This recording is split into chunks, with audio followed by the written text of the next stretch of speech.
Alien species மட்டும் இருக்காது. Alien சாம்ராஜ்யங்கள் இருக்கலாம். ஏலியன் பெரிய விஷயங்கள்லாம் என்னென்னமோ இருக்கலாம். ஏன்னா அவ்வளோ பெருசு இந்த பிரபஞ்சம்ங்கிறது. பிரபஞ்சத்துடைய அளவை நம்ம வந்து வாயால எல்லாம் சொல்லி புரிய வைக்க முடியாது. சும்மா ஒரு க்ளோஸான ஒரு விஷயம் நான் சொல்றேன். டைம்ங்கிறது, காலம்ங்கிறதே நம்மது யூகம்.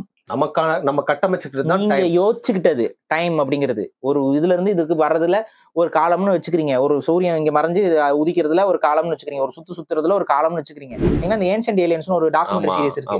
அதெல்லாம் என்டர்டெய்னிங்கா இருக்கும். அந்த சீரியஸ்ல வந்து பாத்தீங்கன்னா அதுதான் கோர் கான்செப்ட். அதுதான் இந்த உலகத்துல உயிர்கள்லாம் உருவாயிருச்சு. பட் ஆனா ஃபியூச்சர்ல மனிதன் பரிணாமம் அடைஞ்சா எப்படி இருப்பான் அப்படிங்கிறதுக்காக ஒரு ஒரு ஒரு திங்கிங்ல உருவான ஒரு உருவம் தான். அதை வந்து கிரேன்னு மாத்தி வச்சிருக்கோம்.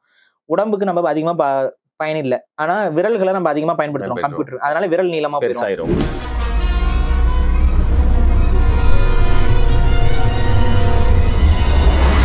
வணக்கம் வருண் டாக்ஸ் நேயர்களே.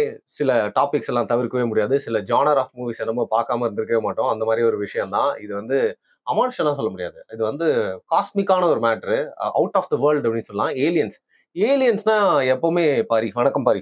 வணக்கம். நம்ம ஃபர்ஸ்ட் ஆஃப் ஆல் இந்த டாபிக்கை பத்தி பேசணும் ஒத்துக்கிட்டதுக்கு தேங்க்ஸ். நான் வேணா ப்ரோ அப்படின்னு. ஏலியன்ஸ்னா அந்த மண்ணுக்கு சம்பந்தம் இல்லாத வெளியில இருந்து வந்த வேற மொழி பேசக்கூடிய அப்படி சொல்றீங்க. நான் தான் ஏமாந்துருக்கேன். அதாவது நான் வந்து நம்ம ஜேம்ஸ் கேமரான் ஏலியன்ஸ் நினைச்சிருந்தேன். நீங்க வந்து எந்த ஒரு வித ஏலியன்ஸ் தாங்க. நானா எப்படி எடுத்துட்டு போலாம்லாம் இருந்தேன். நீங்க ஓரளவுக்கு கிட்ட வந்துட்டீங்க. இந்த ஏலியன்ஸ்னாலே ஒரு மாதிரி கொடூரமா இருக்கும். வெளில இருந்து வரும், நம்மள ஆக்குபை பண்ண போகுது அப்படின்னு யோசிச்சுட்டு இருக்கோம். வேற ஏதோ இடத்துல வாழ்ந்துட்டு இருக்க உயிரினங்களுக்கு நம்ம ஏலியன்ஸ், நம்மளுக்கு அதுங்க ஏலியன்ஸ். ஸோ நம்ம படத்துல டெபிக் பண்ண மாதிரி டைனாசரே இல்ல பூமியில. இந்த டைனாசரே உண்மையில அப்ப ஏலியன்ஸ்னா நம்ம முழுக்க தவறாதான் புரிஞ்சு வச்சிருக்கோம் இல்ல. வந்தேரிகள் வேலை, ஏலியன்ஸ் வேற பாரு. அந்த மூட்ல இருந்து வெளில வாங்க. எந்த ஒரு நிலப்பரப்புக்கு சொந்தம் இல்லாத வெளியில இருந்து வர்றது எல்லாமே ஏலியன்ஸ் தான். நம்ம ஊர்ல இருக்க செடிகளா இருக்கட்டும், கொடிகளா இருக்கட்டும், வேற ஒரு இடத்துல போயிட்டு அது ஆக்குபை பண்ண ஆரம்பிக்குதுன்னா அது நம்ம ஏலியன் அப்படியும். இன்வேசிவ் ஸ்பீசிஸா இருக்கட்டும், எதுவா இருக்கட்டும், அப்படி ஏலியன்னா அதுதான். ஏலியன் ஸ்பீசிஸ் அப்படின்னாவே அதுதான் பொருள். இப்ப வந்து ஒரு காமன் டெர்மினாலஜில ஏலியன் என்றால் வேற்றுக்கிரக வாசிகள் அப்படின்னு புரிஞ்சுக்கிறோம். இந்த வேற்றுக்கிரக வாசிகள் நம்ம ஆளுகளுக்கு இருக்கிற ஒரு பாயிண்ட் ஆஃப் வியூ என்னன்னா, நம்மளை விட ஒரு இன்டெலிஜென்டான ஸ்பீசியஸ் டிராவல் பண்ணி வந்து நம்மளை சந்திக்கிற இல்ல நம்மளை கண்காணிக்கிற ஒரு ஸ்பீசியஸ் அப்படின்னே யோசிக்கிறோம். ஆனா அது மட்டும் கிடையாது. இந்த பிரபஞ்சத்துடைய அளவு அது எவ்வளவு பெருசு, அதுல இருக்கக்கூடிய பாசிபிலிட்டிஸ் அப்படிங்கிறதெல்லாம் நம்ம யோசிச்சு பார்த்தோம் அப்படின்னா, ஏலியன் ஸ்பீசிஸ் மட்டும் இருக்காது. ஏலியன் சாம்ராஜ்யங்கள் இருக்கலாம். ஏலியன் பெரிய விஷயங்கள்லாம் என்னென்னமோ இருக்கலாம். புரியுதுங்களா? அதுல நீங்க ஏன்னா அவ்வளவு பெருசு இந்த பிரபஞ்சம்ங்கிறது. பிரபஞ்சத்துடைய அளவை நம்ம வந்து வாயால எல்லாம் சொல்லி புரிய வைக்க முடியாது. சும்மா ஒரு க்ளோஸான ஒரு விஷயம் நான் சொல்றேன். நம்மளுடைய சோலார் சிஸ்டம் இருக்குல்ல, நம்மளுடைய சோலார் சிஸ்டம், அந்த சோலார் சிஸ்டம் வந்து பசிபிக் பெருங்கடல்ல ஒரு துளி, பசிபிக் பெருங்கடல்ல இருக்கக்கூடிய ஒரு டிராப்லெட் வந்து நம்மளுடைய சோலார் சிஸ்டம் எல்லாமே மார்ஸ் கீர்ஸ் எல்லாம் சேர்த்து எல்லாம் சேர்த்து அப்படி இது. இந்த கம்பேரிசன் வந்து கொஞ்சம் ஈக்குவல். இதுவும் கரெக்டான கம்பேரிசன் இல்ல. இதை யோசிச்சு பார்த்தனாலே அவ விட்டு போயிட்டான்னு சொல்லிட்டு இன்னும் அழுதுட்டு இருக்கிறத வந்து தயவுசெய்து நிறுத்துப்பா. இந்த நேரத்துல ஒரு கருத்து அப்படியே சொல்லி விட்டாங்க. அதுதான் அது பிரபஞ்சம். அந்த பிரபஞ்சத்துல உலகம் இருக்கு, இந்த உலகத்துல உயிர்கள் இருக்கு. ஆனா உயிர்கள்ங்கிறது வந்து கொஞ்சம் ரொம்ப ரேர் தான். ஏன்னா எல்லா விஷயமும் ஒரு சேர அமைஞ்சாதான் இந்த உயிர்கள் உருவாக்கம்ங்கிறது நடக்கும். அதுலயும் இன்டெலிஜென்ட்டான ஒரு உயிர், நம்மளை போன்ற மனித உயிர்கள்லாம் பிறக்கிறதுக்கு இந்த உலகத்துல எத்தனை ஆண்டு காலம் ஆயிருக்குன்னு நீங்க பாருங்க. எத்தனை கோடி ஆண்டுகள் கழிச்சு இந்த உலகத்துல வந்து நம்ம பிறந்திருக்கோம். நம்ம மனித இனம் வந்திருக்கு. அதுக்கு முன்னாடி டைனோசர்கள் இருந்துச்சு. அதுக்கு முன்னாடி இன்னும் போய் அதுலயே ஜுராசிக், ட்ரையாசிக் இந்த மாதிரி வரிசைக்கா பீரியட்ஸா இருக்கும். பல ஒவ்வொரு பீரியடுக்கு நடுவுலயே பல கோடி ஆண்டுகள் போட்டிருப்பானுங்க. அந்த கணக்கு பாத்தீங்கன்னா ஒரு பெரிய இந்த கணக்கு. அப்ப உலகம் வந்து ஒரு தீப்பிழம்பாக இருந்த காலகட்டத்துல இருந்து கணக்கு போட்டீங்கன்னா எத்தனை கோடி நூற்றாண்டுகளுக்கு பின்னாடி மனித இனம் என்பது வந்திருக்குன்னு பாருங்க. இதே மாதிரி இந்த பாசிபிலிட்டி எல்லாம் கரெக்டா அமைஞ்சு போய் அப்படி இருந்தா அப்ப இந்த இன்டெலிஜென்ட்டான ஒரு ஸ்பீசியஸ் அப்படிங்கிறது கொஞ்சம் ரேர் தான். ஆனா அந்த ரேரிட்டியும் இந்த ஒட்டுமொத்த பிரபஞ்சத்தோடைய சைஸோட கணக்கு பண்ணி பாத்தீங்கன்னா கண்ணை மூடிட்டு சொல்லலாம், சில சாம்ராஜ்யங்கள் பிரபஞ்சத்தில் இருக்கும். அதாவது ப்ராபபிலிட்டியா சொல்றீங்க? ப்ராபபிலிட்டியாவே சில சாம்ராஜ்யங்கள் பிரபஞ்சத்தில் இருக்கும். அதை நீங்க வந்து மறுக்கவே முடியாது. வாய்ப்புகள் அதிகம். இதுல சேடான ஒரு விஷயம் என்னன்னா, நம்மளோட ஏர்த்தும் சரி, நான் நெகட்டிவா பேச நினைக்கிறேன், சயின்டிபிக்காவே பேசலாம். நம்மளோட ஏர்த்துக்கும் ஒரு முடிவு உண்டு. ஏன்னா எல்லா ஸ்டாருமே ஒழுகுது இல்லையா? அது மாதிரி நம்ம ஏர்த்துக்கு ஒரு முடிவு உண்டு. நீங்க சொல்ற சாம்ராஜ்யம் வந்து வேற ஏதோ ஒரு கோடியில இருக்கலாம். இந்த 2 சாம்ராஜ்யமும் கடைசி வரைக்கும் தங்களை வந்து நாங்க 2 பேர் இருக்கோம்னு தெரியாமலே 2 சாம்ராஜ்யமும் அழிஞ்சும் போலாம். அழிஞ்சும் போலாம். இன்னைக்கு நம்ம வந்து இப்ப இந்த வேற்று கிரகவாசிகள் அப்படின்னு நம்ம அணுகிறப்பயே என்ன நினைக்கிறோம், நம்மளை விட ரொம்ப அட்வான்ஸ்டான ஒரு டெக்னாலஜியில் இருக்கக்கூடிய வேற்று கிரகவாசிகள் நம்மை கண்காணிக்கிறார்கள் அப்படிங்கிற ஒரு தியரி தான் வந்து பறக்கும் இது எல்லாமே அதை நோக்கியே தான் திரும்ப திரும்ப திரும்ப நகர்த்துது. அதுல எனக்கு பெரிய அளவுக்கு நம்பிக்கையும் கிடையாது. அதுக்கான பாசிபிலிட்டிஸ் இருக்குன்னா இருக்கு, பாசிபிலிட்டிஸ் இருக்கு. ஆனா அதை இன்னைக்கு வந்து ஒரு சில பேர் அரசியல் படுத்தி கொண்டிருக்கிறார்கள். அது வேற காரணத்துக்காக, ஆமா, அது வேற சில காரணங்களுக்காக அது ஒரு அரசியல் செய்து கொண்டிருக்கிறார்கள். அது விட்டுருங்க. பட் ஆனா அப்படி ஒரு பாசிபிலிட்டி இருக்கு அப்படின்னா அந்த பாசிபிலிட்டிக்கான விஷயமும் வந்து ரொம்ப ரொம்ப ரொம்ப கம்மி. ஏன்னா இந்த டிஸ்டன்ஸ் பிட்வீன் ஒரு இப்ப உலகத்துக்கு வரணும், இப்ப நீங்க சூரியன்ல இருந்து உலகத்துக்குன்னு சொல்லும் பொழுதே அதோட டிஸ்டன்ஸ்ங்கிறது சாதாரண டிஸ்டன்ஸ் கிடையாது. சில லைட் இயர்ஸ் அப்படிம்பாங்க. அதே போல நீங்க ஒவ்வொரு நட்சத்திரத்துக்கும் இதுக்கும் நீங்க எல்லாமே லைட் இயர்ல தான் கால்குலேட் பண்ணுவாங்க. அதாவது ஒரு வெளிச்சம் எவ்வளவு வேகமா ஒரு வருஷத்துக்கு எவ்வளவு வேகத்துல வருதுங்கிறதா அந்த லைட் இயருங்கிற கணக்கு. இந்த லைட் இயர் கணக்குல நீங்க எடுத்து பார்த்துட்டு கணக்கு பண்ணி பார்த்தீங்கன்னா அவன் எப்ப கிளம்பி எப்ப வந்து சேருவான். அப்ப அவன் ஒரு உயிரினம்னே வச்சுக்குவான். அவன் ஒண்ணு இம்மார்டலா இருக்கணும். அவன் சரி இல்ல டெலபோர்ட் பண்ணணும். இல்ல டெலபோர்ட் எப்படி பண்ணுவீங்க? அது படத்துல வேணா டக்குன்னு இந்த பக்கம் கிரீன் மேட்டை போட்டு புது பண்ணி பிரகாஷ் கிட்ட சொன்னீங்கன்னா உங்களை இங்க பக்கம் டெலிவரி பண்ண அந்த பக்கம் இப்ப பண்ண சொல்ல பிரகாஷ். நாளை பின்ன ஏதாவது ஒரு வீடியோ பண்ணும்போது நீங்க சொன்னீங்கனாலே ஏதாவது பண்ணி காட்டுவான் அவன். சரி, அதுதான் முடிஞ்சா அவரோட தலை இந்த பக்கம் இருந்து இந்த பக்கம் டெலிபோர்ட் பண்ணி காட்டுங்க பாப்போம்.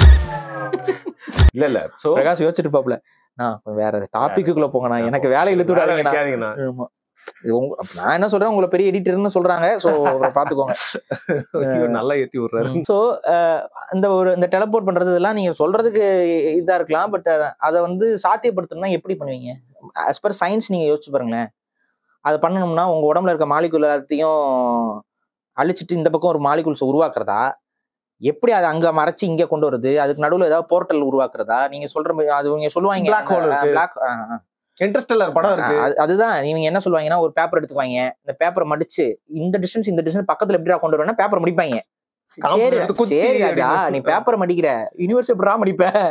Already மடிஞ்சுதான் universe. அதான் அப்போ ஆமாங்க, அப்படிதான் சொல்றாங்க. அதுதான் சொல்றேன். இந்த ஆல்பர்ட் ஐன்ஸ்டைன் ஒரு நபர், அவர் ஒரு யூதர். அவரு இந்த ரிலேட்டிவிட்டி அது இதுன்னு நிறைய சொல்லிட்டு போயிட்டாரு. அவருடைய அந்த ஈக்குவேஷன்ஸை வச்சுக்கிட்டு இவங்களும் வந்து கதை கதையா அளந்துட்டு இருக்காங்க. பட் பேசிக்கா நீங்க பாத்தீங்கன்னா டைம்ங்கிறது, காலம்ங்கிறதே நமது யூகம், நம்ம கட்டமைச்சுக்கிட்டு நீங்க யோசிச்சுக்கிட்டது டைம் அப்படிங்கிறது. ஒரு இதுல இருந்து இதுக்கு வர்றதுல ஒரு காலம்னு வச்சுக்கிறீங்க, ஒரு சூரியன் இங்க மறைஞ்சு உதிக்கிறதுல ஒரு காலம்னு வச்சுக்கிறீங்க, ஒரு சுத்துறதுல ஒரு காலம்னு வச்சுக்கிறீங்க. இந்த காலம்ங்கிறத நீங்க அடுத்து என்ன பண்றீங்க, இது நீங்களே யூகிச்சது. யூகத்துக்கு சரி அது உள்ள போனா போயிட்டு இருக்கோம். நம்ம டைம்ன்ற எபிசோட்ல அதை பத்தி பேசியிருக்கோம். ஆமா, இது ஒரு யூகம், நம்ம மனிதனுடைய யூகம் தான் இது. இதை வச்சுக்கிட்டு நீங்க வந்து இது as per physics it's a law. ஆனா அதை வந்து ரிலேட்டிவ் தியரின்னு சொல்லி ஒன்று வச்சுக்கிட்டு அது இப்படி பெண்ட் பண்ணலாம், அதை அப்படி பெண்ட் பண்ணலாம். டைமே வந்து பிளாக் ஹோல்ல வந்து பெண்ட் ஆகும், ஏன்னா அங்க கிராவிட்டி புல் அதிகமா இருக்கும். இதெல்லாம் சொல்றது கேட்கறதுக்கு நல்லா தான் இருக்குது, இப்போ பாக்குறதுக்கு அது நல்லா தான் இருக்கு. நீ பிளாக் ஹோல்ங்கிறது அந்த பக்கம் எல்லாமே ஒன்றும் இல்லாம இருக்கு, அதனால பிளாக் ஹோல். நம்மளும் பிளாக் ஹோல் எல்லாம் அப்படியே ஃபுல் டாக்குமெண்ட்லாம் பண்ணல, கண்டுபிடிச்சிருக்காங்க. பிளாக் ஹோல்ங்கிறது முன்னாடி தியரியா இருந்துச்சு, இப்போ வந்து அது உண்மையாவே இருக்கு, பாருங்க அந்த இடத்துல இருட்டா இருக்குன்னு சொல்லி சில ரிசல்ட்ஸ் எல்லாம் காட்டுறாங்க. உள்வாங்குது அப்படின்னு சொல்லிட்டு. அது உள்வாங்கன்னா நீங்க அவங்க ஆஸ் பர் தி தியரி நீங்க பக்கத்துல போனீங்கன்னா என்ன வாவீங்கன்னு யோசிங்க. பிளாக் ஹோல் பக்கத்துல போனா, நம்ம சூரியன் பக்கத்துல போச்சுனாவே சூரியனே அது உள்ள போட்டுரும். அதுதான் தியரி படி பாத்தீங்கன்னா. அப்ப என்ன நம்மளாம் எப்படி ஆகும்? அப்ப இதுக்குள்ள போய் டிராவல் ஆகி எப்படி இன்னொருத்தன் வெளியில வந்து அதுல இருந்து எப்படி வெளியில வருவான்? ஆத்துக்குள்ள இருக்க சுழல்லே எல்லாம் காணாம போயிட்டு. நம்ம இப்ப பாக்குறேன், நதியில நீந்த முடியாம ஒருத்தன் உள்ள போயிட்டு செத்து போயிட்டான். அது மாதிரி இடத்துக்குலாம் போகாதீங்க. இந்த மாதிரி இடத்துக்கே போகக்கூடாதுன்னு நான் சொல்றேன்னா, அப்ப அந்த மாதிரி இடத்துக்குலாம் யோசிச்சு பாருங்க. இது தேவையில்லாத சில விஷயங்கள். இதெல்லாம் ஒரு சிவிலைசேஷன் கண்டுபிடிச்சு கடந்து ஏதோ பக்கத்து கிரகத்துல இருந்து வராம போறான். ஆரம்பத்துல எல்லாம் அப்படிதான் விடான்னு சொல்லிட்டு இருந்தானுங்க, மார்சியன்ஸ் அப்படிம்பாங்க, கேள்விப்பட்டிருக்கீங்களா? மார்ஸில் வாழக்கூடிய மனிதர்கள்னு சொல்லிட்டு அவன் மார்சியன்ஸ். சரி, பக்கத்துல இருக்கு. ஒரு காலத்துல மார்ஸ் வந்து மனிதர்கள் இல்ல உயிர்கள் வாழ்றதுக்கு தகுதியான ஒரு நிலமா இருந்திருக்கலாம் இல்ல இருந்திருக்குங்கிறத இன்னைக்கு வந்து ஆய்வுபூர்வமா நிரூபிச்சிருக்கிறாங்க. அங்க நதிகள் ஓடியதற்கான கூறுகள் இருக்கு. அங்க அட்மாஸ்பியர் வந்து காற்று மண்டலம் என்பது நம்ம உலகத்தை ஒத்த காற்று மண்டலம் ஒரு சில அளவு முன்னாடி இருந்திருதுங்கிறதெல்லாம் இன்னைக்கு ஆய்வு செய்ய சொல்றாங்க. அப்ப அந்த இடத்துல சில உயிர்களும் உருவாகி இருக்கலாம். அதெல்லாம் உருவாகி அழிஞ்சும் போயிரு. இப்ப இருக்க மார்ஸ்ல வாழ முடியாது. அன்னைக்கு இருந்த மார்ஸ்ல அது உலகம் மாதிரியான ஒரு சீதோஷ்ண நிலையில இருந்ததுங்கிறது அந்த கட்டத்தை வந்து தாண்டி வந்துருச்சு. அது அதான் அந்த கோல்டன் லாக் ஜோன் அப்படின்னு சொல்லுவாங்க. அந்த கோல்டன் லாக் ஜோன்ல இருந்துச்சுன்னா இந்த சீதோஷ்ண நிலை, இந்த கிராவிட்டி, இந்த மாதிரியான ஒரு சூழல், இந்த மாதிரியான அட்மாஸ்பியர் இதெல்லாம் இருந்துச்சுன்னா உயிர்கள் உருவாகிறதுக்கான வாய்ப்புகள் உண்டுன்னு சொல்றாங்க. அந்த மாதிரி ஒரு இதுல இருந்துச்சுங்கிறத வரைக்கும் ஏற்றுக்கொள்ளலாம். ஆனா அதே மாதிரி உலகத்துல இந்த பிரபஞ்சத்துல எத்தனையோ இடத்துல ஒன்னு இடங்கள்ல இருக்கும். இப்ப நம்மளும் ஒரு 4-5 இடத்த கண்டுபிடிச்சு வச்சிருக்கானுங்க. ஆல்மோஸ்ட் இங்க உயிர்கள் பட் அதே நீங்க சொல்ற மாதிரி லைட் இயர்ஸாவே இருக்கு. ஆமா, அதுக்கு நம்ம போக முடியாது. குறைஞ்சபட்சம் நம்ம காலத்துல எல்லாம் போறதுக்கு வாய்ப்பு இல்ல. ப்ராக்சிமா சென்டாரி சொல்லுவாங்க. ஆமா, என்னமோ சொல்லுவாங்க. ஸோ இந்த மாதிரி ஒவ்வொரு இதுவும் ஒவ்வொரு பிளானட்டையும் இது பண்ண ஒரு சில மூன்ஸ், ஒரு சில அதாவது பிளானட்டா இல்லாம வேற ஒரு கிரகத்துடைய ஒரு மூணா இருக்கும். அந்த மூணு இதெல்லாம் வச்சுட்டு தான் அந்த அவதார் படம்லாம் எடுத்தது. அவதார் படமே அந்த இதுவே பண்டோராவே ஒரு மூன் தான். வேற ஒரு கிரகத்துடைய மூன். நீங்க பாத்தீங்கன்னா பண்டோரால இருந்து அந்த காட்டுற காட்சியை பாத்தீங்கன்னா வேற ஒரு பிளானட் பெருசா தெரியும் பாத்தீங்களா? ஸோ நிலால இருந்து நம்ம உலகத்தை பார்க்கும்போது எப்படி இருக்குமோ அந்த மாதிரி ஒரு கான்செப்ட்ல அந்த எடுத்திருப்பாங்கன்னு வைங்களேன். பண்டோரால அந்த இடத்துல கோல்டன் லாக் ஜோன்ல இருக்க மாதிரியும் மனிதர்களும் அங்க போய் வாழ முடியும் அப்படின்னு. ஸோ இந்த மாதிரி கற்பனைக்கு நீங்க வந்து உயிரினங்களை உருவாக்கி மனிதர்களுடைய தோற்றத்தின் மூலமாகவே தான் அந்த உயிரினங்களை நீங்க வடிவமைக்கிறீங்க. அதே போல உலகத்துல இருக்க உயிர்களை வச்சுக்கிட்டு தான் இப்படி உருவாயிருக்கும்னு சொல்லி ஒரு யூகத்தின் அடிப்படையில் அந்த உயிர்கள் எல்லாம் நம்ம லாஜிக்ல இருந்து நம்ம யோசிக்கிறோம். ஆனா அந்த லாஜிக்ல இருந்து மட்டுமே இப்ப நம்ம கார்பன் பேஸ்டு உயிரினங்கள் வேற இடங்கள்ல வந்து வேற மாதிரி கூட இருக்கலாம். இப்ப அதை பேஸ் பண்ணி தான் அந்த டிரான்ஸ்ஃபார்மர்னு படம் வந்துச்சு. Exactly true. டிரான்ஸ்ஃபார்மர் படங்கிறது வந்து நம்மளுடைய பாயிண்ட் ஆஃப் வியூல இருந்து உயிர்கள்னு பார்க்க கூடாது, வேற பாயிண்ட் ஆஃப் வியூல இருந்து பார்க்கணும். ஒரு ரொபாட்டிக்கான ஒரு உயிரினம் கூட ஒன்னும் உருவாயிருக்கலாம். அது வேற ஒரு அதாவது ஆக்சுவலா டிரான்ஸ்ஃபார்மர் கான்செப்ட் என்னன்னா வேற ஒரு சிவிலைசேஷன் இருந்திருக்கும். அந்த சிவிலைசேஷனுடைய ஒரு ரொபாட்டிக்கான ஒரு சென்டியன் பீயிங்ஸை உருவாக்கியிருப்பாங்க. அந்த சென்டியன் பீயிங்ஸ் வந்து இனப்பெருக்கமாகி அவங்க ஒரு சிவிலைசேஷனா உருவாயிருப்பாங்க. அதுதான் அந்த டிரான்ஸ்ஃபார்மருங்கிற இது. ஸோ இது கற்பனை, மனிதனுடைய கற்பனைக்கு உட்படுத்தி மனிதனுடைய எந்திரங்களை மையப்படுத்தி உருவாக்கப்பட்டது. இது இப்படி இருக்கலாம், அது அப்படி இருக்கலாம். நீங்க இப்ப நான் கூட யோசிச்சிருக்கேன், பயாலஜிக்கலான ஒரு எந்திரமும் இருக்கலாம்ல. அதானங்க நம்ம வந்து பயாலஜிக்கலான சென்டியன் பீயிங்ஸ், சரி, பயாலஜிக்கலான எந்திரங்கள். எனக்கு இன்னும் கொஞ்சம் புரிய வைங்க. இப்ப நம்மளோட கார்கள் எப்படி ஓடுது? மெக்கானிக்கலா ஓடுது. ஆமா, மெக்கானிக்கல், ஹைட்ராலிக்ஸ். இப்ப பயாலஜிக்கலான வெஹிக்கிள்ஸ் நம்மளால உருவாக்க முடியுமான்னு பார்த்தா முடியும் ஆக்சுவலா. ஏன்னா நீங்க நல்லா யோசிச்சு பாருங்க, ஒரு ஃபங்கஸ் ஒரு எறும்போட உடம்புக்குள்ள போய் அந்த எறும்போடைய ஒட்டுமொத்த நர்வல் சிஸ்டத்தையும் கண்ட்ரோல் பண்ணி ஒரு எறும்பை இயக்க முடியுது. அது பேர் என்ன? பாரசைட். ஒரு வகையான பாரசைட். அது ஒரு ஃபங்கல் தான். அது ஃபங்கஸ். ஒரு ஃபங்கஸ் கிட்ட அந்த ஒரு நுட்பம் இருக்கு பாருங்க, வேற ஒரு மண்டலத்தை வந்து கண்ட்ரோல் பண்ணி போக வைக்கிற மாதிரி. இதே மாதிரி ஒரு பயாலஜிக்கல் உருவத்தையே நம்மளால உருவாக்க முடியுதுன்னு வைங்க. பயாலஜிக்கலாவே ஒரு வண்டு மாதிரி ஒரு உருவம். ஆனா அந்த வண்டு உருவத்தை நம்மளோட சிந்தனையின் மூலமாக கண்ட்ரோல் பண்ண முடியும்னு வைங்க. ஒரு பறக்கிற ஆப்ஜெக்டை கிரியேட் பண்ணி வச்சு ஒரு காக்கா மாதிரியோ இது மாதிரியோ நம்மளால ஒரு பயாலஜிக்கலான வெஹிக்கிளை கூட கிரியேட் பண்ண முடியும். சயின்டிபிக்கலா ஸ்பீக்கிங் அது பாசிபிள். அதுக்கான டெக்னாலஜி நம்ம கிட்ட இருக்கானா? இல்ல. அது ஒரு ரொம்ப பேசிக்கான டெக்னாலஜில தான் நம்ம இருக்கிறோம். எலியை கண்ட்ரோல் பண்றது, எலியோடைய மூளைக்கான எலியை கண்ட்ரோல் பண்ணல, எலியோடைய அந்த பயாலஜியை கண்ட்ரோல் பண்றோம். புரியுதா? அதோடைய உடம்புல இப்படி மசில் இப்படி ட்விச் ஆகணும்ட்டு. நீங்க இந்த டெக்னாலஜியை யோசிச்சு பாருங்க. நாளை பின்ன நமக்கு கை போகுது, வேற ஒரு பயாலஜிக்கலா குளோனிங் மூலமா செய்யப்பட்ட ஒரு கையும் கூட நாளைக்கு ஃபிக்ஸ் பண்ணிட முடியும். கண்ணை நம்ம தனியா தயாரிச்சு கண்ணை வந்து நமக்கு ஃபிக்ஸ் பண்ணிட முடியும். நியூராலிங்க் பண்ற மாதிரி இருக்கு இது. லைட்டா நியூராலிங்க்ங்கிறது வேறங்க. பட் சொல்றேன் நான், ஒரு கண்ட்ரோல், அதான் ஒரு பயாலஜிக்கல் கண்ட்ரோலை நம்மளால பண்ண முடியும். அதுக்கான ரிசர்ச் போய்கிட்டு இருக்கு. இன்னைக்கு வந்து நம்மளுடைய ஹார்ட் டிரான்ஸ்பிளான்ட்ல பன்னியோடைய ஹார்ட் இதை வந்து நம்மளோட ஹார்ட்டா மாத்துறதுக்கான டெக்னாலஜிலாம் ஓரளவுக்கு போய்கிட்டு இருக்கு. அப்ப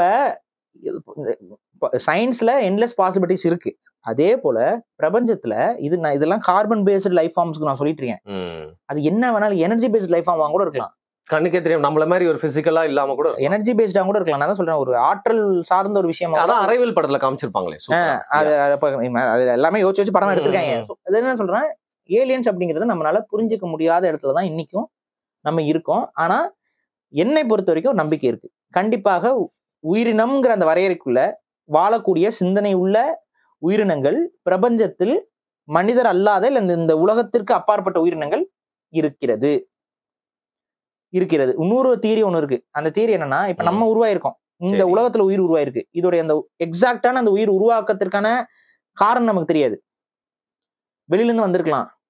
அந்த உயிர் உருவாக்கத்திற்கான அந்த பிக் பேங்கே வெளில இருந்து வந்த ஏதோ ஒரு ஆப்ஜெக்ட் மூலியமா இங்க உரசி அதுக்கப்புறம் அது ஆரம்பிச்சது, அது மாதிரி கூட இருக்கலாம்ல. பேங்குக்கு சொல்லலாத, பிக் பேங்க்ல நடந்ததுக்கு அப்புறம் தான் இதெல்லாம் நடந்திருக்கு.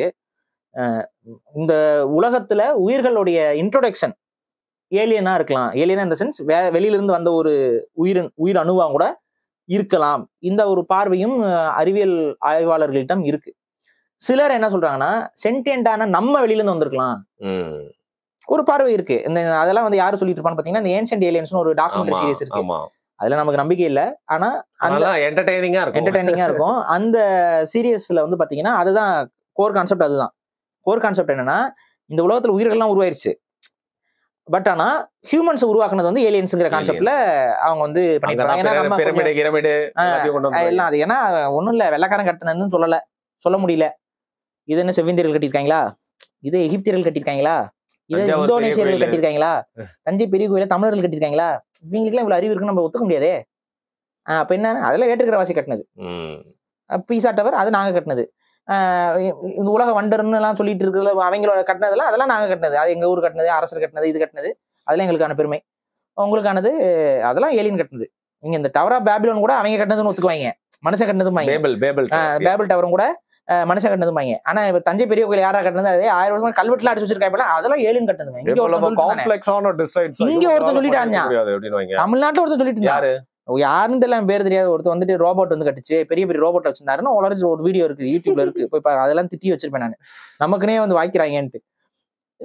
இந்த மாதிரி எல்லாம் வந்து கற்பனையா எதையாவது ஒண்ணு உளறி விட்டு போயிடுறது. இந்த மாதிரிதான் அந்த சீரியஸ் இருக்கும்னு வைங்களேன். ஏன்ஷியன்ட் ஏலியன்ஸ் சொல்ற சீரியஸ் எப்படி இருக்கும், அதோட கோர் கான்செப்ட் என்ன, மனுஷன் நாகரிகம் இல்லாம இருந்தா இல்ல குரங்கா இருந்தா அந்த குரங்கை வந்து எக்ஸ்பீரியன்ஸ் பண்ணி ஜெனட்டிக்கலா சில மாடிஃபிகேஷன் எல்லாம் கொடுத்து மனுஷனா மாத்தி விட்டாங்க. இந்த தியரியை பேஸ் பண்ணி தான் ப்ரொமித்தியஸ் அந்த படம் வந்திருக்கும். அது என்ன படம் ப்ரொமித்தியஸ்?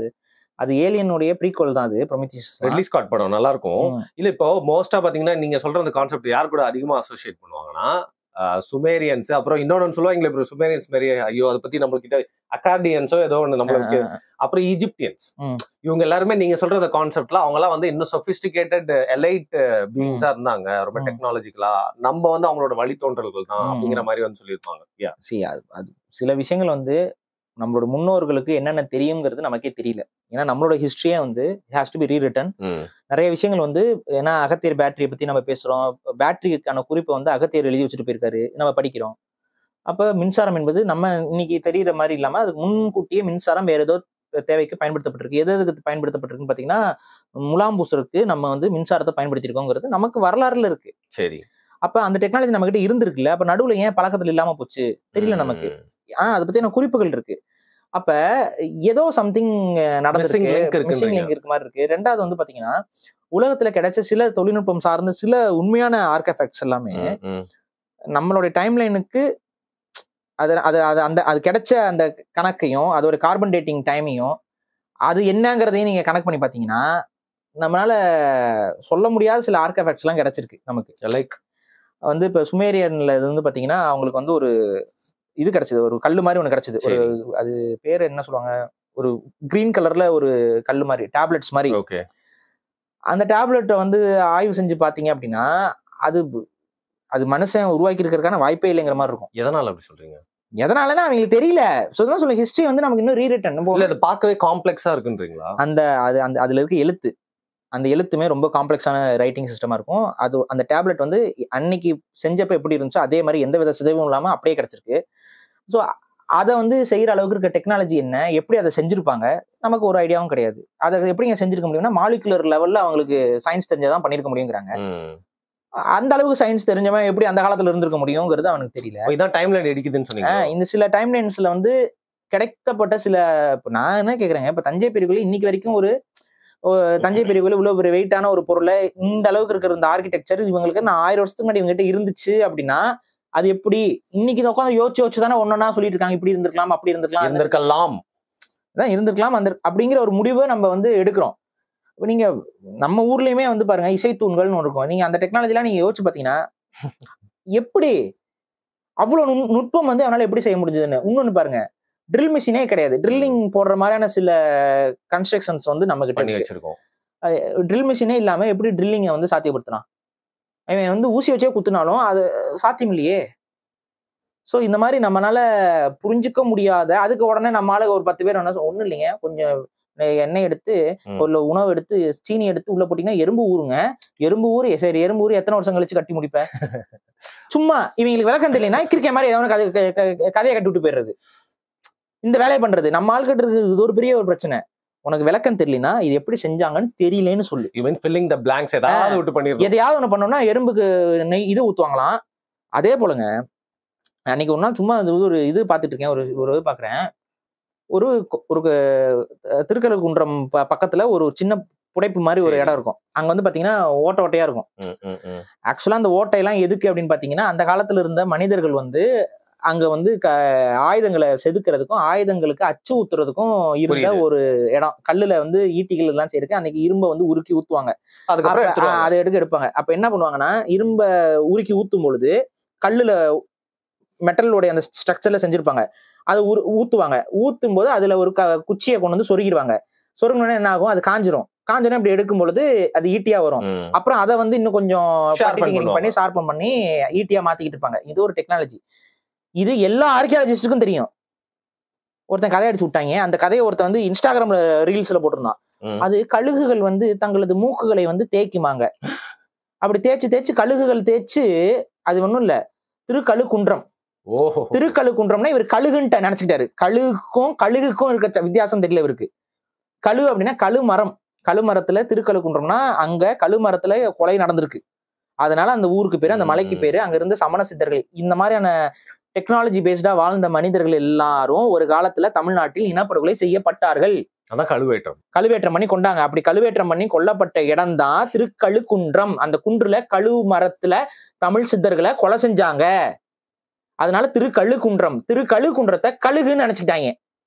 உடனே அங்க ஒரு கழுகு கதை. இங்க என்ன ஓட்ட ஓட்டையா இருக்குன்னா கழுகு வந்து மூக்க குத்தி ஓட்ட போட்டுருச்சான். இவங்கிட்ட செங்கல்பட்ட கதையை பத்தி சொல்லியே ஆகணும்னு நினைக்கிறேன். அப்ப இதுதான் இந்த வேலையை பண்ணாதீங்க. தமிழர் வரலாறை சிதைக்கிறதுக்கு இதுதான் காரணம். அந்த வரலாறு அவ்வளவு தெளிவா இருக்கு.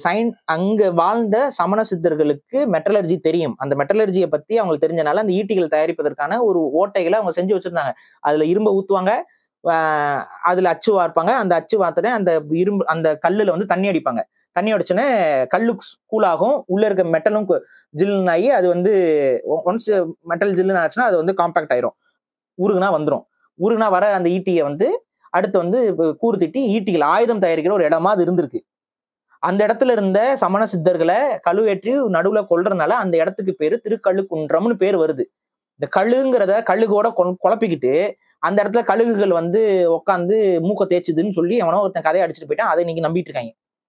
இல்ல இப்ப எனக்கு என்னன்னா, நம்ம இந்த டாபிக் எடுத்துட்டோன்றதுக்காக ரொம்ப மில்கிங் சொல்லுவாங்க, இல்லாத விஷயத்தெல்லாம் வந்து கதை கட்டி விடுறேன்னு சொல்லிட்டு ஸ்டார்டிங்லேயே நம்ம அந்த எக்ஸைட்மெண்ட்டை வந்து உடைச்சிட்டோம். ஆனா இது யோசிச்சு பார்த்தா யோசிச்சுட்டே இருக்கும், எவ்வளவு பெருசு அது, போயிட்டே இருப்போம்.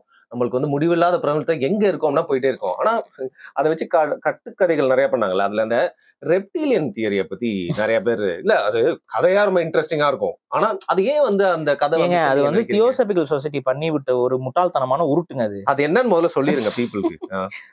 தியோசபிக்கல் சொசைட்டிங்கிறது வேற ஒண்ணும் இல்லை. இந்த இலுமினாட்டி கும்பல் இருக்கு, இலுமினாட்டி கும்பலுடைய ஒரு ஆய்வு கும்பல் தான் அந்த கும்பல். சரி. அந்த ஒரு அம்மையார், அந்த அம்மையார் வந்துட்டு இங்க மேடம் பிளவாட்ஸ்கி ரொம்ப வரும். அந்த அம்மா வந்துட்டு இங்க வந்து ஆய்வு செய்யறதுக்கு வந்து வந்திருந்தாங்க. அவங்க வந்து அப்பவே சீக்ரெட் சொசைட்டில ஒரு பெரிய ஆள் தான். அவங்க இந்த ரிலீஜியஸ் இந்த மாதிரி சீக்ரெட் சொசைட்டில ஆய்வு செய்யறவங்க. அவங்க வந்து தமிழ்நாட்டுல இந்த மாதிரியான எச்சங்கள், இந்த மாதிரியான பழங்கதைகள், பல வரலாற்று தகவல்கள், இந்த பழைய கனெக்ஷன்ஸ் எல்லாம் இங்க அதிகமா இருக்குங்கிறது தெரிஞ்சனால சென்னைக்கு பக்கத்துல அடையார் பக்கத்துல டேரா போட்டு உட்காந்தாங்க. அவங்க உட்காந்த இடம் ஆக்சுவலா வந்து ஒரு முழு தீவு, அடையார் தீவு. அது சுத்தியும் வந்து கடல் இருக்கு, அடையார் ஆறு, அந்த இதுல டெல்டா மாதிரி ஃபார்ம் ஆயிருக்கும், தனித்தீவு. அதுல ஒரு சின்ன கோட்டை மாதிரி கட்டிக்கிட்டு அங்க யாரும் வர முடியாது, போக முடியாது. இன்னைக்கே அது ஒரு காடு. அன்னைக்கு அது எவ்வளவு பெரிய காடு. அங்க என்ன பண்ணிட்டு இருந்தாங்கன்னா, அது என்னென்ன அட்டுலியம் எல்லாம் பண்ணணுமோ அத்தனை அட்டுலியம் பண்ணாங்க. அது தனி டாபிக் போயிடலாம். அங்க வந்துட்டு பாத்தீங்கன்னா இவங்க வந்து ரிசர்ச் எல்லாம் பண்றாங்க. அப்ப வந்து இங்க இருக்கக்கூடிய தமிழ் பழைய ஓலைச்சுவடிகள், பழைய கதைகள், மக்களுடைய பழக்க வழக்கங்கள், அவங்க கிட்ட இருக்கக்கூடிய செவி வழி செய்திகள், இது எல்லாத்தையும் அவங்க கலெக்ட் பண்றாங்க. கலெக்ட் பண்ணி அவங்க வரலாறு எழுதுறாங்க. இப்படி உலகம் இருந்துச்சு அப்படின்னு. அவங்க எழுதுனது எல்லாமே ரொம்ப அறிவுக்கு எட்டாத சில விஷயங்களா இருக்கும். அதுல அவங்க ஒரு கண்டுபிடிக்கிற ஒரு உண்மை என்னன்னா, நாகர் அப்படிங்கிற இனம் இந்த மண்ணில் வாழ்ந்த மூதாதைகள் அப்படின்னு கண்டுபிடிக்கிறாங்க. இந்த நிலப்பரப்புல நாகர்கள்னு, இந்தியா முழுக்கவே நாகர்கள்னு ஒரு இனம் வாழ்ந்ததாகவும், அவர்கள் மிக அறிவில் சிறந்தவர்கள்ங்கிறதும், அவங்களோட டெக்னாலஜி எல்லாம் ஃபார் அட்வான்ஸ்டு. அவங்க கிட்ட விமானம் இருந்துச்சு, அவங்க கிட்ட போர் ஆயுதங்கள் இருந்துச்சு, லேசர் பேஸ்டு வெப்பன்ஸ் இருந்துச்சு, அது இதுன்னு அதெல்லாம் அவங்க வந்து புரிஞ்சுக்கிறாங்க. அப்ப இந்த நாகர்கள் யாரு அப்படின்னா அவங்க என்ன எழுதி வச்சாங்கன்னா சரி ரெப்டிலியன் ஸ்பீசிஸ் எழுதுனாங்க. காரணம் என்னன்னா நாகர்னா என்னன்னு அந்த மாதிரி டிக்ஷனரியில தேடுது, தமிழ் அகர முதலில தேடுது. நாகம் அப்படின்னா பாம்பு. அப்ப உடனே இந்த அம்மா என்ன பண்ணிருச்சு, நாகர் என்றால் பாம்பு மனிதர்கள், அப்ப பாம்பு போல இருப்பவர்கள் அப்படின்னு சொல்லி அந்த அம்மா வரையெல்லாம் ஆரம்பிச்சிருச்சு. இது நம்ம சாட் ஜிபிடியோட தமிழ் கவிதை மாதிரியே இருக்கே ப்ரோ. வந்து உடனே வந்து அவங்களுக்கு ரெப்டிலியன் ஐ இருந்துச்சு, அவங்களுக்கு வந்து நாக்கு இருந்துச்சு, அப்புறம் வந்து அவங்களோட உடம்புல செதிலா இருந்துச்சு, அவங்க வந்து முட்டை போடுவாங்க, இந்த முட்டை போட்டு தான் இனப்பெருக்கம் பண்ணாங்க, அவங்க முட்டையெல்லாம் வந்து பிரிசிஷான முட்டைகள் அப்படின்னு சொல்லி அந்த முட்டைகளை அவங்க எடுத்து வச்சிருந்தாங்க. அதெல்லாம் வேற ஒண்ணும் இந்த முட்டையெல்லாம் கிடையாது, டைனோசர் முட்டைகள். நம்ம ஊர்ல கிடைக்குது, அரியலூர் பெரம்பலூர்ல நிறைய டைனோசர் முட்டைகள் இன்னைக்கும் கிடைக்குது. அதுக்கு காரணம்னா இந்த நிலப்பரப்பு ரொம்ப வருஷமா உயிர்கள் வாழக்கூடிய நிலப்பரப்புங்கிறனாலதான் இந்த இடத்துல டைனோசர் முட்டை எல்லாம் கிடைக்குது. அங்க அந்த இனப்பெருக்கத்திற்கு உகந்த சீதோஷ்ண நிலை வந்து இந்த பகுதியில இருந்துச்சு, எப்ப இருந்தோ இருக்கு. இன்னொன்னு கவனிச்சீங்கன்னா அந்த பரிணாமவியல்னால தான் இன்னைக்கு வேடந்தாங்கல் இந்த மாதிரியான பறவைகள் சரணாலயங்களுக்கு பறவைகள் வந்துட்டு போறதும் ஆமைகள் அதிகமாக வந்துட்டு போற பழக்க வழக்கம்லாம் ஜுராசிக் காலகட்டத்திலிருந்தே, இந்த உலகம்லாம் அழிஞ்சு திரும்ப உயிர் பெற்று வர அந்த காலத்துக்கு முந்தைய காலத்திலிருந்தே இங்க உயிர்கள் வாழ்ந்ததுக்கான ஹாபிடேஷன் இருந்திருக்கு. நமக்கு பல ஆய்வுகள் கிடைக்குது. இன்னும் பல அகழ்வாராய்ச்சிகள்ல நமக்கு வந்து பல விதமான டைனோசர்ஸ் இருந்திருக்கு. இங்க டீரெக்ஸ் மாதிரியான ஒரு பெரிய வகை உயிரினமும் இங்க இருந்திருக்கு. அதுக்கெல்லாம் எலும்பு கூடலாமே நம்ம ஊர்ல இருந்து எடுத்திருக்காங்க. இதெல்லாம் நிறைய தெரியலன்னு வைங்களேன். அப்ப அதுக்கப்புறம் ட்ரைசெராடாப்ஸ் இங்க இருந்திருக்கு. தமிழ்நாட்டுல ட்ரைசெராடாப்ஸ் இருந்து, ட்ரைசெராடாப்ஸ் என்னன்னா அந்த ஒரு டைனோசர்களை பத்தி தனியா ஒரு நாள் பேசுவோம். அந்த ட்ரைசெராடாப்ஸ்னு சொல்லக்கூடிய அந்த உயிரினங்கள் வந்து தமிழகத்தில் வாழ்ந்ததற்கான இது இருக்கு. அதோட சப்ஸ்பீசிஸ் இங்க ஒண்ணு இருந்திருக்கு. அதோடைய முட்டைகள்லாம் கிடைச்சது இப்ப சமீபத்துல. ஸோ அப்ப இந்த மாதிரியான முட்டைகள்லாம் எடுத்து வச்சுட்டு இதெல்லாம் வந்து அந்த நாகர்களுடைய முட்டைகள் அவங்க எல்லாம் வந்து ரொம்ப இருந்தாங்க. அதுக்கப்புறம் வந்து பாத்தீங்கன்னா நம்ம ஊர்ல வந்து பாத்தீங்கன்னா பழைய குகைகள்ல வந்து குகை ஓவியங்கள்லாம் இருக்கும். அப்ப இது நாகர்கள் வாழ்ந்த பகுதிகள்னு நம்ம மக்கள் சொல்லுவாங்க. அதாவது பழங்கால மனிதர்கள் வாழ்ந்தது. இப்ப இந்த குகையில யாரு வருவா? பாம்புகள் தானே வரும். எப்படி கனெக்ட் பண்ணாங்க பாத்தியா? இப்படிதான் அந்த அம்மா கனெக்ட் பண்ணி கடைசியில வந்து இங்க வாழ்ந்த மனிதர்கள் வந்து ரெப்டிலியன். அப்ப எப்படி ரெப்டிலியன்ஸ் வந்து மனிதரா இருக்க முடியும்? அப்ப அவங்க என்ன சொன்னாங்க கதை அப்படின்னா, ஒரு கதையை கவனிங்க. இதுக்கு முன்னாடி டைனோசர்ஸ் எல்லாம் இருந்துச்சா? டைனோசர்ஸே ரெப்டைல்ஸ் கிடையாது, அதுக்கு பறவைகளோட சம்பந்தப்பட்டது இவங்க. ஆனா அந்த காலத்துல வந்து டைனோசர்கள் வந்து ரெப்டைல்ஸ்னு நம்பிக்கிட்டு இருந்தாங்க மக்கள். நான் பாக்குறதுக்கு முதல்ல மாதிரி இது மாதிரிலாம் இருக்குங்க, உடம்பு இதெல்லாம் வந்து ரெப்டைல்ஸ் அது மாதிரி இருந்ததுதான் டைனோசர் நினைச்சிட்டு இருந்தாங்க. ஆனா இப்பதான் தெரிய வருது இல்ல, அதுகள் வந்து இவைகள் கோல்டு பிளட்டடு, அவங்க வந்து ஹாட் பிளட்டடா பறவைகளோட சம்பந்தப்பட்டதுதான் அப்படின்னு சொல்லி புரியுது. இந்த அம்மா என்ன பண்ணுது, இது எல்லாத்தையும் புரிஞ்சு அந்த அப்ப இருந்த அறிவுக்கு என்ன பண்ணிடுச்சுன்னா ஏலியன்ஸ் வந்தாங்களாம், இங்க வந்து டைனோசர்ஸ் எல்லாம் இருந்துச்சான். அப்ப இந்த டைனோசர்கள்ல இருந்து ஒரு உயிரினத்தை எடுத்து அதை வந்து ஏதோ ஒரு ஏலியன் ஷிப்ல போய் போட்டு அவங்களோட டெக்னாலஜி எல்லாம் பயன்படுத்தி ஒரு உயிரினத்தை உருவாக்குறாங்களாம். அதுதான் நாகர்ஸான், நாகா. டைனோசர்களுடைய டிஎன்ஏல இருந்து உருவாக்கப்பட்ட ஒரு இன்டெலிஜென்ட் ஸ்பீஷியஸ். இந்த நாகாஸ் கிட்ட வந்து டெக்னாலஜி இதெல்லாம் தான் டெவலப் ஆயிட்டு இருக்காங்களாம். அவங்கள வந்து ஒரு தங்களுக்காக வேலை செய்யக்கூடிய ஒரு சமூகமா அந்த அந்த ஏலியன்ஸ் வந்து உருவாக்க பாக்குறாங்க. ஆனா இந்த நாகாஸ் வந்து அந்த வேலையை செய்யலையாம், ரெவால்ட் பண்ணிடுறாங்க. இந்த கதையெல்லாம் அந்த அம்மா சொன்ன கதை, நம்ம சொல்றது இல்ல. தியோசபிக்கல் சொசைட்டியோட நம்பிக்கை நம்ம தலையில போய் நம்ம தலையில எழுதுவானுங்க வந்து அயோக்கிய பயிலுங்க. இதெல்லாம் அந்த அம்மா எழுதி வச்சிருக்கு, போய் படிச்சு தெரிஞ்சுக்கோ. அவங்க என்ன பண்றாங்களா வந்துட்டு அந்த மாதிரி வந்து ஏலியன்ஸ் வந்துட்டு இந்த ரெப்டைல்ஸ் எல்லாம் வந்து மாத்தி மனிதன் போல மாத்தி அவங்களுக்கு கலாச்சாரம் பண்பாடெல்லாம் கொடுத்து அவங்களாம் நாகரிகம் அடைஞ்சு பெரிய அளவுல வந்து டெக்னாலஜில டெவலப் ஆயிடுறாங்களாம். ஸோ இங்கே பைபிளையும் கொண்டு விட்டுறது. டெக்னாலஜில இறைவன், அந்த இறைவன்கிறது என்னன்னா ஏலியன்ஸ் தான். அவங்கள ஓவர் கம் பண்ற அளவுக்கு வந்த உடனே இந்த நாகாஸுக்கு ஒரே லாங்குவேஜ் இருக்கு, அப்ப இது எல்லாத்தையும் உடைச்சிடணும் அப்படின்னு சொல்லி அந்த பேபிள் டவர் மேட்டர் உள்ள சொருகி கடைசியில இவங்களோட சிவிலைசேஷனை அழிக்கிறாங்களாம். இந்த சிவிலைசேஷன் அழிக்கும் பொழுது அவங்களோட மிக முக்கியமான நகரங்கள்லாம் பெரியாவது, அது அட்லாண்டா இதெல்லாம் வந்து பெரிய முக்கியமான நகரங்கள் அப்படின்னு சொல்லி அவங்க சொல்றாங்க. அப்ப இது இந்த நாகாஸோடைய ஒட்டுமொத்த சிவிலைசேஷன் உலகத்துல இருந்து அழிச்சு வைக்கப்படுது. ஒரு சில நாகாஸ் அவங்க தங்களை மறைத்து கொண்டு இன்னும் உள்ள போயிட்டாங்களாம், பொந்துக்குள்ள புந்துட்டாங்க. புரியுதா? இது என்னன்னா நம்மளுடைய புராணங்கள்ல வந்து நாகக்கன்னிகள் இதெல்லாம் இருக்குல்ல. சோ இந்த கதையெல்லாம் அந்த அம்மா பார்த்துட்டு அவங்கதான் இவங்க இந்த நாகாஸ் இருக்காங்கல்ல, அவங்க வந்து இருக்காங்க.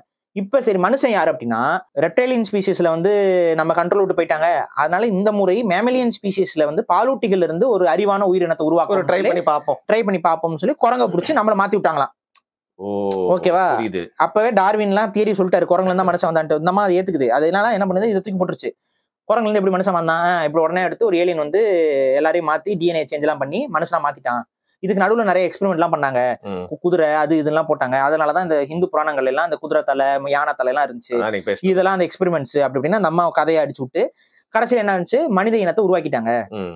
சோ இப்ப இந்த மனித இனம் உருவாயிருது. இந்த மனித இனத்தை திரும்ப அந்த ஏலியன்ஸுக்கு எதிராக சண்டை போட வைக்கிறதுக்கு நாகாஸ் வேலை செய்யறாங்களாம் பேக்ரவுண்ட்ல இருந்து. ஏன்னா எங்களை அழிச்சிட்டில, நாங்கள் உங்களை பழி வாங்கியே தீருவோம். ஆனா நம்ம இனம் அழிஞ்சிருச்சு. நம்ம இனத்துக்குள்ள வந்து அந்த நாகாஸ் கிட்ட ஒரு டெக்னாலஜி இருந்துச்சான். அந்த டெக்னாலஜி தான் அவங்களை மாத்திக்க முடியுமா, உருவத்தை மாத்திக்க முடியுமா, எப்படி பாம்பு தன்னுடைய சட்டைகளை துடித்து வருதோ அது போல இந்த மாதிரி மாத்திக்க முடியும்னு சொல்லி இந்த அம்மா உருட்டின கதை தாங்க இது. இந்த கதைக்கெல்லாம் மூலம் என்ன தெரியுமா, தமிழ்ல நாகா நாகர்கள் அப்படிங்கிற வார்த்தை. இந்த ஒரு வார்த்தையை வச்சு உருட்டுன உருட்டு தான் இவ்வளவு பெரிய உருட்டு. ஏன் நாகர்கள்னு அன்னைக்கு இருந்த மூதாதையர்களை தமிழர்கள் சொன்னாங்கன்னா, நாக்கை பயன்படுத்தி பேசியவர்கள், முதல்ல பேசிய மனிதர்கள் தான் நாகரிகம் அடைந்தார்கள். அதனாலதான் நாகரிகமே இதுக்கு பேரு. புரியுதா? நாக்கை பயன்படுத்தி பேசிய நாகர்கள் உருவாக்கியதுதான் நாகரிகம். அதனாலதான் நாகரிகம் இதெல்லாம் அந்த வார்த்தை எல்லாமே இதெல்லாமே தமிழ்ல தான் வருது. நாகம் போல நாக்கை பயன்படுத்தி பேசியதால் தமிழர்கள் நாகர்கள் என்று அறியப்பட்டார்கள் நமது முன்னோர்கள். ஓகே, தமிழர்களுக்கு தமிழருங்கிற பேர் வரதுக்கு முன்னாடி நாகர்கள்னு ஒரு பேர், அவ்வளவுதான். இதை இந்த அம்மா ஒரு பிட் எடுத்துக்கிட்டு ஒரு சட்டையை தச்சிருச்சு. ஒரு முழுசா முட்டை போட்டவன் அது போட்டவன் இது போட்டவன் சொல்லி அவங்களோட கண்டம் தான் லெமுரியா கண்டம், அந்த லெமுரியா கண்டத்தை அந்த ஏலியன்ஸ் இன்வேஷன் பண்ணி அழிச்சிருச்சு, அது இதுன்னு போட்டு குப்பையாட்டம் குப்பை கொதறி போட்டு போயிருச்சு அந்த அம்மா. இது ஒரு முட்டாள்தனமான இதுல என்ன கான்செப்ட்னா, இந்த அம்மா சொல்லிச்சுல நடுவுல இந்த நாகர்கள் எல்லாம் மறைஞ்சு போயிட்டாங்கன்னு. இப்ப இவங்க வந்து ஒரு இந்த சில கன்ஸ்பிரசி பேசுறவங்க என்ன பண்ணிட்டானுங்கன்னா, இந்த நாகாஸ் தான் இன்னைக்கு இருக்கக்கூடிய பொலிட்டிஷியன்ஸ் தான், ட்ரம்ப் இவங்க எல்லாம் வந்து பாத்தீங்கன்னா சேஃப் ஷிஃப்டர்ஸ், இவங்களோட உண்மையான இனம் வந்து நாக இனம், இவங்க எல்லாம் ஏலியன்ஸ். நீங்க பாத்தீங்கன்னா அவங்க கண்ணு வந்து பாத்தீங்கன்னா ஆடும், இந்த மாதிரிலாம் போட்டு இவங்க ஒரு கன்ஸ்பிரசி வந்து உருவாக்கி அங்க இருக்க குழப்பிட்டு இருக்காங்க. ஆனா இதுக்கெல்லாம் விதையை போட்டது இந்த அம்மா போட்டு விட்ட குழப்பம் தான். சோ இதுதான் அதோட இது. எல்லாமே என்னன்னா, இது ஏலியனுங்கிற பேர்ல இவங்க பண்ற அட்டூழியத்துக்கான ஒரு சின்ன எவிடன்ஸ் தான்.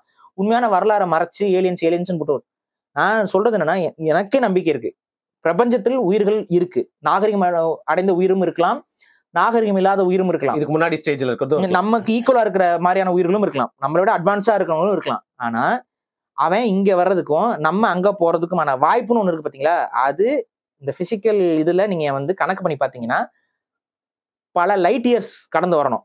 ஒரு லைட் இயர் 2 லைட் இயர் இல்ல, அதுவே ஆயிரக்கணக்கான லைட் இயர்ஸ்ல இருக்கும். ஒரு லைட்டு ஒரு வருஷத்துல எவ்வளவு வேகமா போகுதுங்கிறது தான் லைட் இயர்.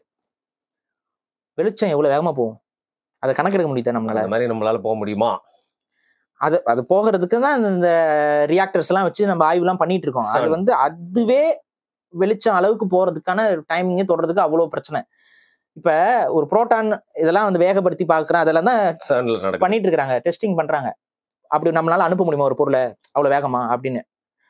ஆனா நீங்க கொஞ்சம் யோசிச்சு பாருங்க, அவ்வளவு இதுல வந்து அவ்வளவு பெரிய ஸ்பேஸ்ஷிப் அவன் கொண்டு வந்து எவ்வளவு வருஷம் அவன் கொண்டு வரணும். அவன் நீங்க சொல்ற மாதிரி பல வருடங்களுக்கு அவன் நீங்க வந்து அது என்னமோ சொல்லுவாங்க கிரையோல இன்குபேட் பண்ணி கிரையோஜெனிசிஸ் சொல்லுவாங்க. அதாவது வந்து அப்படியே உள்ள போயிட்டு ஃப்ரீஸ் ஆயிட்டு அப்படியே நம்ம மெட்டபாலிசம் எல்லாம் ஸ்டாப் பண்ணிட்டே நீங்க போயிட்டு வந்தீங்கன்னா கூட என்ன இதெல்லாம் பாசிபிலிட்டி எல்லாம் இருக்கா? இது வந்து என்னன்னா ஒரு மனிதனோட கற்பனை வளம் ரொம்ப ஸ்ட்ராங்கா இருக்கு. அந்த அம்மாக்கு இருந்த கற்பனை வளம் இன்னைக்கு இருக்கவங்களுக்கு இருக்கதானே செய்யும். அந்த கற்பனை வளத்துக்கு 4 படம் எடுத்தோமா, அதை விசில் அடிச்சு பார்த்தோமா, தேனோஸ் வந்தாரா, சொடக்கு போட்டாரா, சொடக்கு மேல சொடக்கு அப்படியே வந்துகிட்டே இருக்கணும். அது கேட்க நல்லா இருக்கு, கதைக்கு நல்லா இருக்கும். பட் ஆனா நடைமுறையில இவற்றை பற்றி யோசித்து கொண்டு யதார்த்தத்துல இருக்கக்கூடிய மனித நாகரிகத்துல இருக்கக்கூடிய குறைகள், இந்த உலகத்தை பாதுகாக்க வேண்டிய குறை எல்லாத்தையும் விட்டுறக்கூடாது. நீங்க நல்லதையும் பிரபஞ்சத்துல நமக்கு போறதுக்கு 1000 இடம் இருக்குன்னு சொல்றதே முட்டாள்தனம். பிளான் பின்னு ஒரு பையில போட்டு பார்த்தாலே எனக்கு கோபமா வரும். புரியுதா? இங்க வந்து உலகத்தை தவிர நமக்கு போக நாதி இல்லை. தமிழனுக்கு எப்படி தமிழ்நாட்டை தவிர போகிறதுக்கு நாதி இல்லையோ, அதே போல உலகத்தை விட்டு மனிதனுக்கு போகிறதுக்கு வேற நாதி இல்லை, இப்போதைக்கு இல்லை. சோ இருக்கிற உலகத்தை நம்ம பாதுகாக்கணும். இருக்கிற உலகத்தை பாதுகாக்க விட்டு இருக்கிறத கோட்டை விட்டுட்டு பறக்கிறதுக்கு ஆசைப்படக்கூடாது. இவ்வளவுதான் விஷயம். ஸோ ஏலியன் வருது போதுங்கிற இந்த மாதிரி கற்பனைவாதத்துக்குள்ள போக வேண்டாம். அப்படியே வந்தா நான் என்ன கேட்கிறேன், வரான் எதுக்கு பயந்து வரான்? பார்த்து ஒரு பயம் இருக்குது. என்ன பயம்? நம்ம தான் அவன் கடிச்சு வச்சிருவோமோன்னு கிறுக்குத்தனமான பேச்சு இதெல்லாம். அவன் இப்ப நீங்க சொல்ற டெக்னாலஜில ஒருத்தன் வராம போறான்னா அவனால நம்மள ஒரு நொடி பொழுதுல அழிக்க முடியும், நொடி பொழுதுல எல்லாரையும் கண்ட்ரோல் பண்ணி பேசவும் முடியும். அவன் வந்து நான் அமைதிக்காவே வரேன்னு சொல்றான்னு வைங்களேன், அவன் வந்து அமைதிக்காக தான் வந்திருக்கிறோம்னு சொல்லிட்டு அவன் வெளிப்படுத்திட்டு போயிடுவான். அதுல சில பேர் அதெல்லாம் வெளிப்படுத்திட்டாங்க, என்னிடம் பேசினார்கள். அதெல்லாம் சொல்லிட்டு இருக்காங்க. வெளிப்படுத்திட்டான், உங்களுக்கு யாருன்னு சொல்லாம அமெரிக்க ராணுவம் வந்து தடுத்து நிப்பாட்டிட்டு இருக்குன்னு அதெல்லாம் எல்லா கதையும் இருக்குதுல. அப்ப அந்த ஏலியனோட உடம்பு வேற காட்டுவாங்க, பதப்படுத்தி வச்சிருக்கு, அது இதெல்லாம் பேசிக்கா இந்த பிசிக்கல் பீயிங் வந்து இல்ல. இன்னொன்னு என்னன்னா, இந்த கிரேஸ்ன்னு சொல்றாங்கல்ல இன்னைக்கு ஏலியனோட உருவம். ஆமா ஆமா, அந்த உருவமே என்ன உருவம்னா மனித உருவம் தான். அந்த ஒரு அமைப்பே வந்து ஃபியூச்சர்ல மனிதன் பரிணாமம் அடைஞ்சா எப்படி இருப்பான் அப்படிங்கிறதுக்காக ஒரு ஒரு ஒரு திங்கிங்ல உருவான ஒரு உருவம் தான். அதை வந்து கிரேன்னு மாத்தி வச்சிருக்கோம். உடம்புக்கு நம்ம அதிகமா பயன் இல்லை, ஆனா விரல்களை நம்ம அதிகமா பயன்படுத்துறோம் கம்ப்யூட்டர், அதனால விரல் நீளமா பெருசாயிரும். பாதங்களுக்கு நம்ம அதிகமா பயன் கொடுக்கறதுனால பாதங்கள் இல்லாம போய் நம்ம சில நேரம் நடக்க முடியுமாங்கிற அளவு கூட போயிடுவோம். உருவமும் சிறுத்துரும். ஆனா மூளைக்கு நம்ம அதிக நேரம் செலவு பண்றதுனால மூளை பெருசாயிரும். கண்ணுக்கு அதிக நேரம் நம்ம செலவு பண்றதுனால கண்ணு பெருசாயிரும். கண்ணு பெருசாவது மட்டும் இல்லாமல் அதுக்கு வந்து சில பாதுகாப்பு அம்சங்களும் கண்ணுக்கு வந்துடும். அதே இப்ப வந்துருச்சா, கிரே வந்துருச்சா. சோ மனிதனுடைய உருவத்தை அடுத்த பரிணாமத்துக்கு இது எப்படி போகும்னு யோசிச்சு உருவாக்கப்பட்ட ஒரு உருவம் தான் கிரே. இல்ல கிரேஸ் உண்மையாவே வருது அப்படின்னா அது வேற இன்னும் இல்ல, டைம் டிராவல் பண்ணி மனுஷன் வர்றதுதான் அர்த்தம். இதான் உண்மை.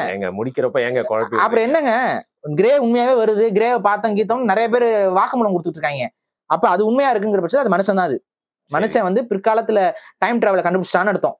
வந்து அந்த இந்த படத்துல ஏதோ ஒரு படம், தமிழ் படம், தமிழ் படம், நம்ம எதுக்கு நீங்க இன்ட்ரெஸ்டெல்லாம் போறீங்க? தமிழ் படத்துல ஒரு படத்துல இப்படிதாங்க வந்து ஒரு லவ் பாட்டு, நல்ல பாட்டு கூட அதுல ஒண்ணு,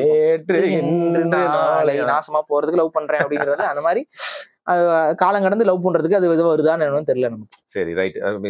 நம்மளுக்கு வந்து ரொம்ப பிராக்டிகலா ஆரம்பிச்சோம் இதை. ஆனா கடைசியில நீங்க இப்படி சொல்றப்போ என்ன ஆயிடுச்சுன்னா, இவ்வளவு எபிசோட் பண்ணிருக்கோம் பாரு, இது வரைக்கும் மைக் விழுந்ததே இல்ல. நான் ஃபர்ஸ்ட் டைம் வந்து விழுந்திருக்கு இந்த எபிசோட்ல. சோ இன்ட்ரெஸ்டெல்லர்ல அந்த புக் ஷெல்ஃப் தள்ளாம எல்லாரும் வந்து தள்ளிருக்காங்கன்னு தோணுது. மக்களே, இந்த ஏலியன் எபிசோட பத்தி நீங்க வந்து நம்ம சொல்றதா நம்பணும் இல்ல, உங்களோட கற்பனை வளங்களை கொட்டுங்கள் கமெண்ட்ல அப்படின்னு சொல்லிக்கலாம். தேங்க்யூ சோ மச் பாரு. இது ஏலியன் ஸ்டைல்ல பாய். இது ஆல்ரெடி ஒருத்தர் ஒரு பைபிள்ல ஏலியன் ஸ்டைல்ல தான் ஹாய் சொல்லுவாப்ல. அவர் பாக்கு தான் போகுது. எனிவே, நன்றி.